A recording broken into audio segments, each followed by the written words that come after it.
قالوا انما نحن مستہزئون، انہوں نے صحابہ کا مذاق اڑایا، اللہ نے کیا جواب دیا؟ اللہ یستہزئ بہم، اللہ تعالیٰ ان کا مذاق اڑاتا ہے۔ آج صحابہ کے بارے میں جو مرضی زبان درازی کرو، ایک بدبخت 11 پرچے ہوئے نام کا علوی اٹھا، کہنے لگا نفس علی نفس رسول ہے، کہنے لگا نفس علی نفس اللہ ہے۔ میرے بھائیوں، یہ کیسی کیسی گستاخیاں کرتے ہیں، آپ نے کبھی سوچا نہیں، اور سامنے بیٹھنے والے واہ واہ کر رہے ہوتے ہیں، اور ہم اگر کہتے ہیں ان کی زبانوں کو لگام دو، یہ فرقہ وریت ہے۔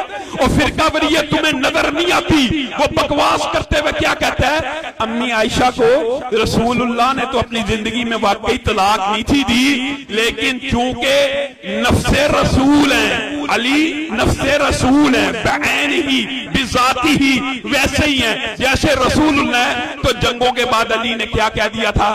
کیا کہا تھا امی عائشہ کو کہ عائشہ میں نے تجھے طلاق دی، شادی اور نکاح رسول اللہ سے ہوا، طلاق علی نے دی، کس بنیاد کے اوپر؟ نفس رسول کہہ کے۔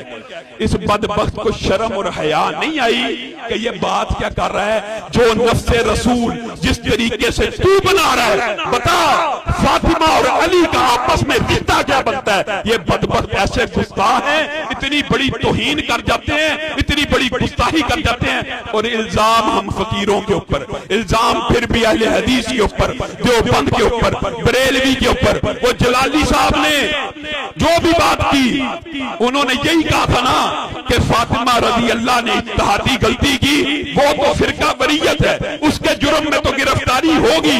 یہ علوی علل اعلان نبی کی باقی بیٹیوں کا نسب کسی اور کے ساتھ جوڑے۔ میرے بھائیوں، ہم میں سے کوئی بدبخت اٹھے اور معاذ اللہ یہ کہ فاطمہ بنت رسول اللہ نہیں ہے، فاطمہ بنت فلاں ہے، یہ نسب کا تبدیل ہونا کتنی بڑی توہین اور الزام ہے۔